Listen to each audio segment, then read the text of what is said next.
Assalamualaikum warahmatullahi wabarakatuh. Perkenalkan, nama saya Pandawa Ricardo dari kelas I program studi S1 Pariwisata Sekolah Tinggi Pariwisata Ambarukmo. Pada kesempatan kali ini saya ingin menjelaskan sedikit tentang otoritas lini dan staf beserta penjelasan tentang fungsi-fungsi sumber daya manusia. Yang pertama, kita akan membahas tentang otoritas lini dan otoritas staf. Tapi sebelumnya, kita akan menggali atau mencari tahu tentang pengertian dari otoritas sendiri. Otoritas sendiri biasanya istilah yang digunakan di dalam sebuah sistem kepemimpinan, baik itu semacam pemerintahan atau organisasi. Nah, otoritas sendiri itu juga berarti sebagai kekuasaan atau klaim legitimasi atau sebuah pembenaran mengenai hak melakukan atau menjalankan kekuasaan, seperti itu. Kemudian kita beranjak kepada otoritas lini. Nah, otoritas lini itu secara umum menggambarkan tentang pendekatan dari atasan kepada bawahan, langsung tanpa perantara. Seperti yang dikatakan di sini, kewenangan lini adalah komponen utama yang digunakan di perusahaan dengan struktur organisasi lini, di mana garis kewenangan langsung mengalir dari manajemen puncak dan garis tanggung jawab mengalir ke arah yang berlawanan, atau biasanya itu secara vertikal, dari atasan kepada bawahan, seperti itu. Nah, di sini kita cari tahu di mana sih letak otoritas lini itu berada.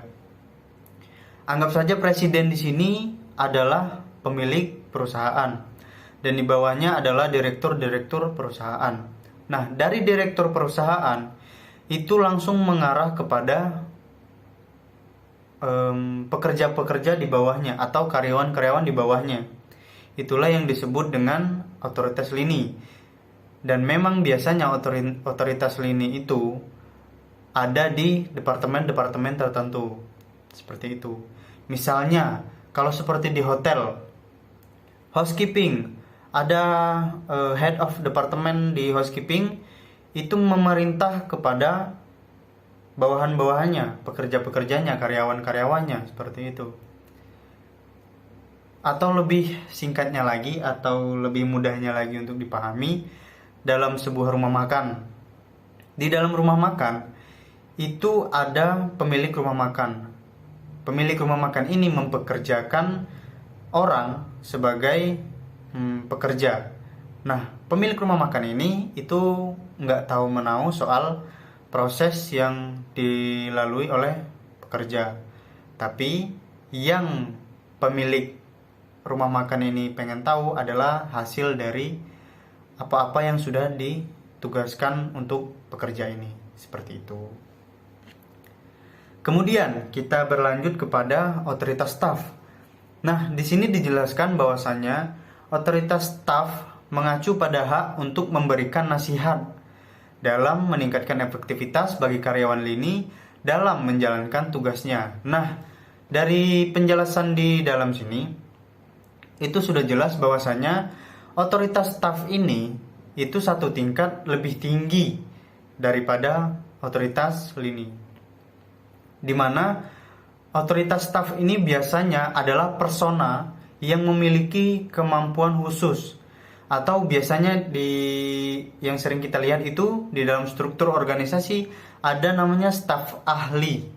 Nah, itu adalah otoritas staf, yang dimana kewenangan beliau itu tidak untuk memerintah atau menugaskan bawahannya, tapi hanya lebih kepada menyarankan.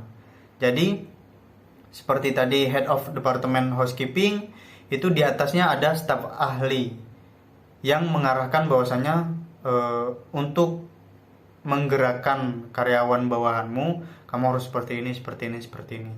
Jadi untuk otoritas staf ahli atau ya staf ahli, itu penjelasannya seperti itu. Jadi dia satu tingkat lebih tinggi dan tidak memerintah bawahan, tapi lebih memberi nasihat kepada bawahannya.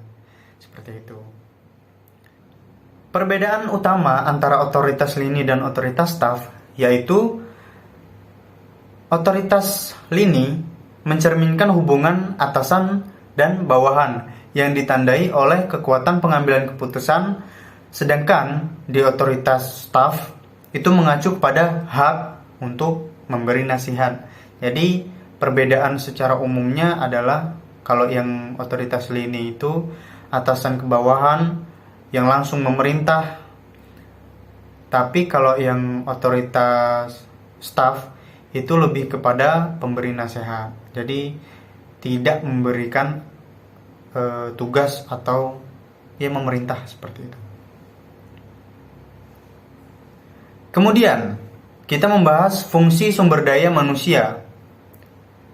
Sumber daya manusia atau SDM adalah komponen yang paling penting di dalam perusahaan atau organisasi, di mana tugas dari SDM sendiri itu sebagai penggerak sebuah perusahaan. Jadi kalau misalnya di dalam perusahaan itu hanya ada perusahaannya tanpa ada SDM, maka perusahaan tersebut tidak akan berjalan seperti itu.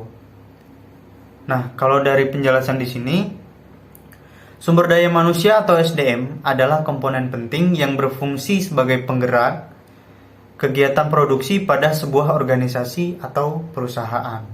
Seperti itu. Jadi karyawan-karyawan tadi termasuk head of department atau staf ahli itu termasuk kepada sumber daya manusia.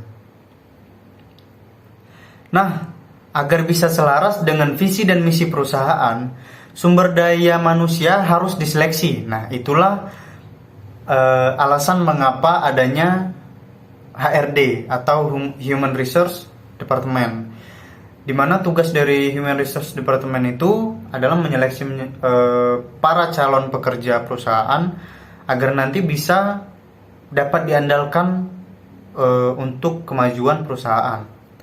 Nah, fungsi utama dari sumber daya manusia adalah ini,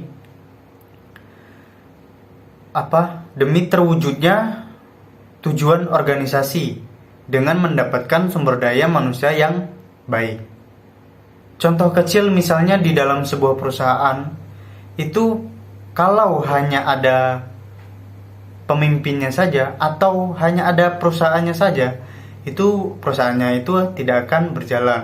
Tapi kalau misalnya di dalam perusahaan tersebut ada sumber daya manusia yang menggerakkan perusahaan tersebut, maka perusahaan tersebut bisa berjalan dan menggapai tujuan dalam perusahaan.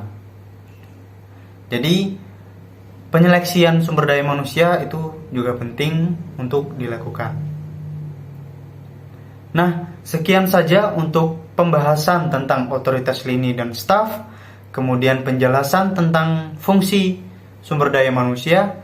Apabila ada kurangnya itu murni dari diri saya pribadi. Apabila ada kelebihannya itu datangnya dari Tuhan yang Maha Kuasa. Sekian dari saya, Pandawa Ricardo. Terima kasih.